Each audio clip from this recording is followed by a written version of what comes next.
Business of the 21st Century is one of the best books I have ever read and could get so much of clarity about network marketing industry. But I notice many people coming into network marketing business without having a proper knowledge on the industry as well without having a proper idea about why they need to start a business. So I thought to help such people by developing audiobooks as they can listen to them at any time and absorb the knowledge into their lives. I was so blessed as I got exposed to Robert Kiyosaki's teachings since I started this business years back. Hence, I could get so much of clarity about this industry as well as many other industries. I'm so much grateful for Robert Kiyosaki and I always follow him as a mentor. If you need to learn more from Robert Kiyosaki, please follow his YouTube channel as well as his website. You can find their links in the description of this video. As well, I highly recommend you to purchase a physical book and keep it with you always. Enjoy the Business of the 21st Century audiobook. The Business of the 21st Century, Robert T. Kiyosaki with John Fleming and Kim Kiyosaki. Dedication. I dedicate this book, The Business of the 21st Century, to the millions of you who are at a crossroads in life, who are affected by the current economic crisis and feeling helpless as to what you can do to secure your financial future. I want you to know that these are, despite what they may seem, the best times to take control of your future.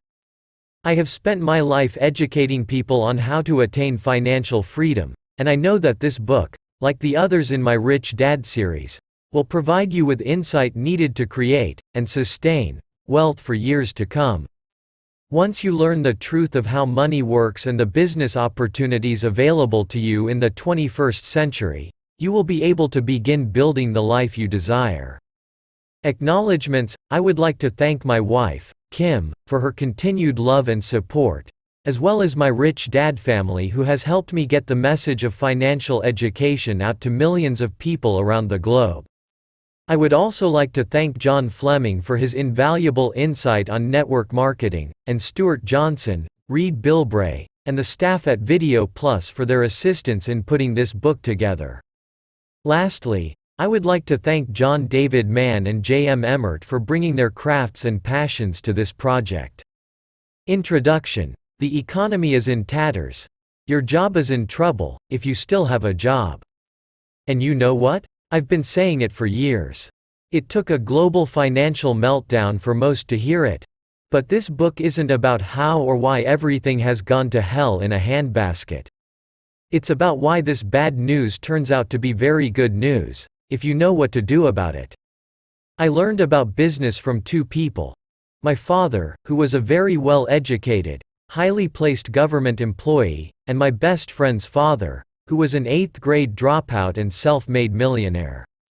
My real father suffered financial problems his entire life and died with little to show for all the long years of hard work. My best friend's dad became one of the richest men in Hawaii. I thought of these two men as my poor dad and my rich dad. I loved and admired my real dad very much, and vowed that I would help as many people as possible avoid suffering the kinds of indignities and failures that plagued his path. After I left home, I had all kinds of experiences. I served in the Marines as a helicopter pilot in Vietnam. I went to work for Xerox, starting out as their worst salesperson and leaving 4 years later as their best. After leaving Xerox, I developed several multi-million-dollar international businesses and was able to retire at the age of 47 to pursue my passion, to teach others how to build wealth and live the lives they dream of living, instead of settling for mediocrity and sullen resignation. In 1997, I wrote about my experiences in a little book. I must have touched a chord with at least a few readers.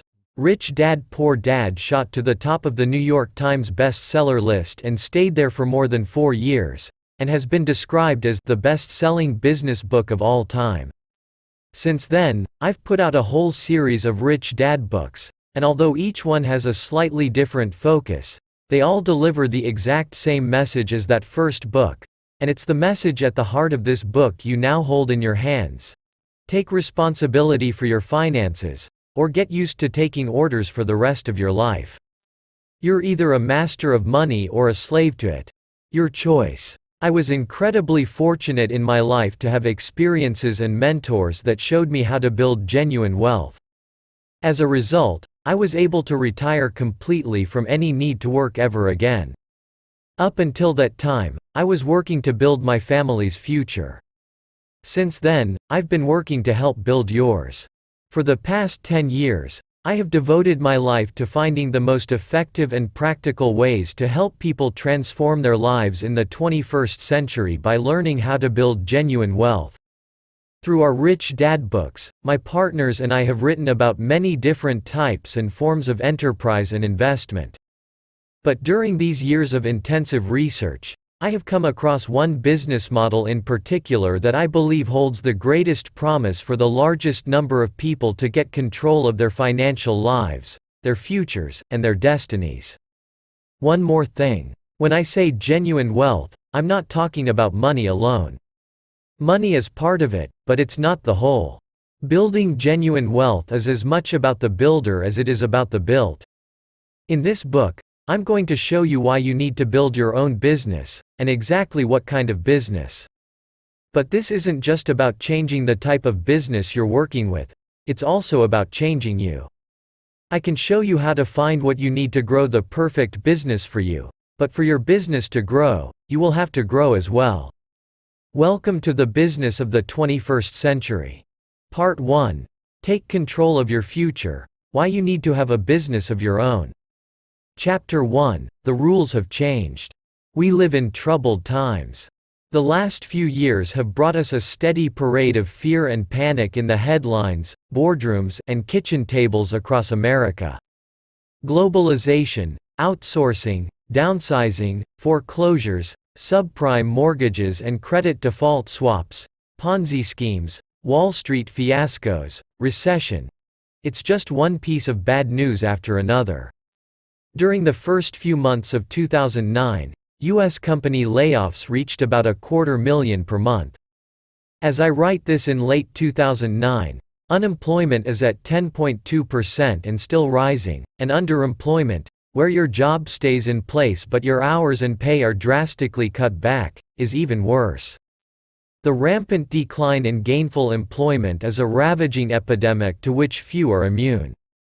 From executives and middle managers to administration employees and blue-collar workers, from bankers to retail clerks, all are at risk.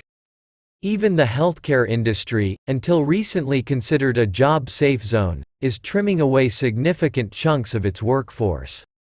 In the fall of 2008, a lot of people's retirement portfolios suddenly lost half their value, or more.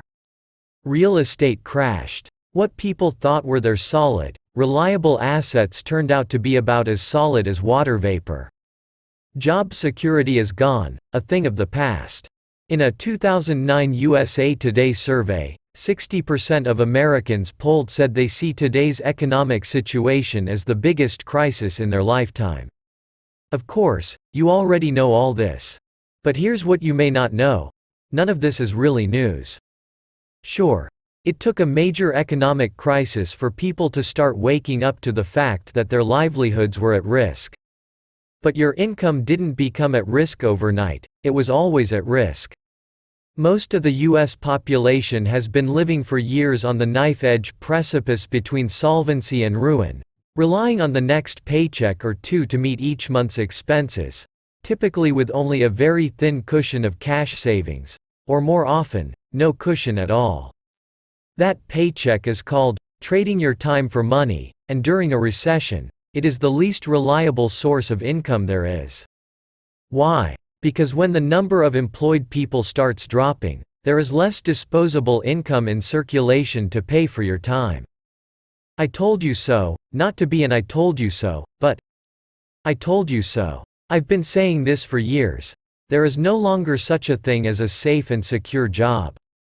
Corporate America is a 20th century dinosaur, trembling on the edge of extinction, and the only way for you to have a genuinely secure future is for you to take control of that future. Here's what I wrote in 2001, in a book titled The Business School for People Who Like Helping People. In my opinion, the United States and many Western nations have a financial disaster coming, caused by our educational system's failure to adequately provide a realistic financial education program for students. That same year, in an interview for Nightingale Conant, I said, "If you think mutual funds are going to be there for you, if you want to bet your life on the ups and downs of the stock market, that's your retirement you're betting on. What happens if the stock market goes up and then comes crashing down again when you're 85 years old? You have no control." I'm not saying mutual funds are bad. I'm just saying they're not safe and they're not smart, and I wouldn't bet my financial future on them.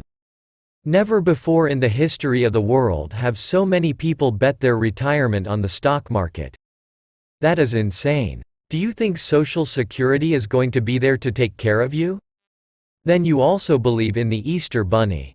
And in an interview I did in March 2005, I said this: "The number one strength of a paper asset is its liquidity, and that is also its number one weakness. We all know there's going to be another market crash and we're going to be wiped out again. Why would you do that? So what just happened? There was another market crash and many people got wiped out again. Why? Because our habits and mindset caught up with us. In 1971, the American economy went off the gold standard. This happened without the approval of Congress, by the way, but the important thing is that it happened. Why is that significant? Because it cleared the way for us to start printing more and more money, as much as we liked, without it being tied to any actual, hard, real value. This shift away from reality opened the gates for the biggest economic boom in history. Over the next 3.5 decades, the American middle class exploded. As the dollar devalued and the on-the-books value of real estate and other assets inflated, ordinary people became millionaires. Suddenly credit was available to anyone, anytime, anywhere, and credit cards began popping up like mushrooms after a spring rain. To pay off those credit cards, Americans started using their homes as ATMs, refinancing and borrowing and refinancing. After all, real estate always keeps going up in value, right? Wrong. By 2007 we had pumped as much hot air into this financial balloon as it could take, and the fantasy came crashing down to earth again. And it wasn't just Lehman Brothers and Bear Stearns that collapsed. Millions lost their 401ks, their pensions, and their jobs. In the 1950s, when General Motors was the most powerful corporation in America, the press picked up a statement by GM's president and turned it into a slogan that carried for decades: "As GM goes, so goes the nation." Well, folks, that may not be all good news, because where GM went in 2009 was into bankruptcy, and by that same summer, the state of California was paying its bills with IOUs instead of cash. Right now, the percentage of Americans who own their homes is dropping. Mortgage foreclosures are at an all-time high. The number of middle-class families is dropping. Savings accounts are smaller, if they exist at all, and family debt is greater. The number of people living officially below the poverty line is rising rapidly. The number of people who are working beyond the age of 65 is increasing. The number of new bankruptcies is going through the roof. And many Americans do not have enough to retire, not even close. Has all this bad news got your attention? Sure it has, and you're not alone. Americans everywhere have finally stopped rolling over and hitting the snooze button. Great. Now you're awake to what's going on, and it isn't pretty. So let's take a deeper look and see what it really means, and what there is you can do about it. It's a new century. When I was a kid, my parents taught me the same formula for success that you probably learned. Go to school, study hard, and get good grades so you can get a secure, high-paying job with benefits, and your job will take care of you. But that's industrial age thinking, and we're not in the industrial age anymore. Your job is not going to take care of you. The government will not take care of you. Nobody's going to take care of you. It's a new century, and the rules have changed.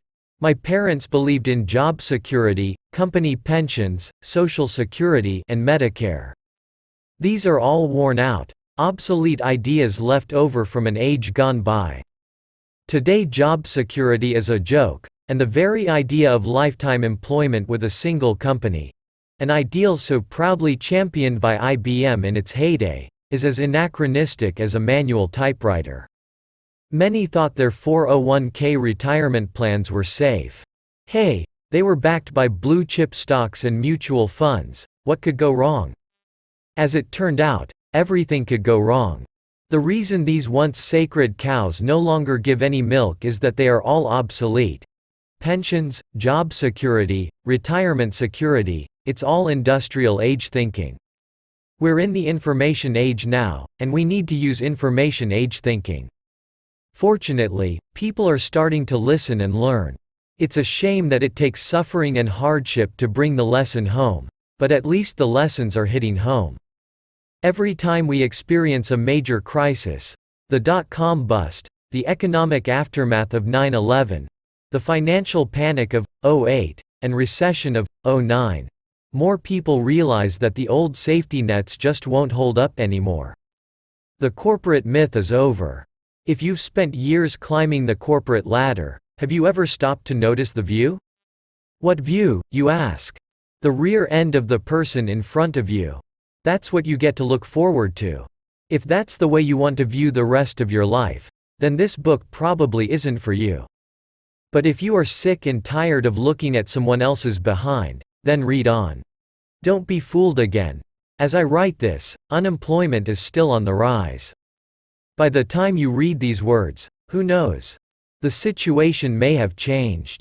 Don't be fooled. When employment and real estate values turn around and credit loosens up again, as they inevitably will, don't be lulled into that same old sense of false security that got you and the rest of the world into this mess in the first place. In the summer of 2008, gas prices were soaring over $4 a gallon. SUV sales sank like a stone, and suddenly everyone was on the small car and hybrid bandwagon. But look what happened next. By 2009, gas prices had fallen back down below $2, and so help me, people started buying SUVs again. What? Do we really think fuel prices are going to stay nice and low? That gas prices are down for good now, and therefore gas guzzlers make perfect sense to buy? Can we really be that short-sighted?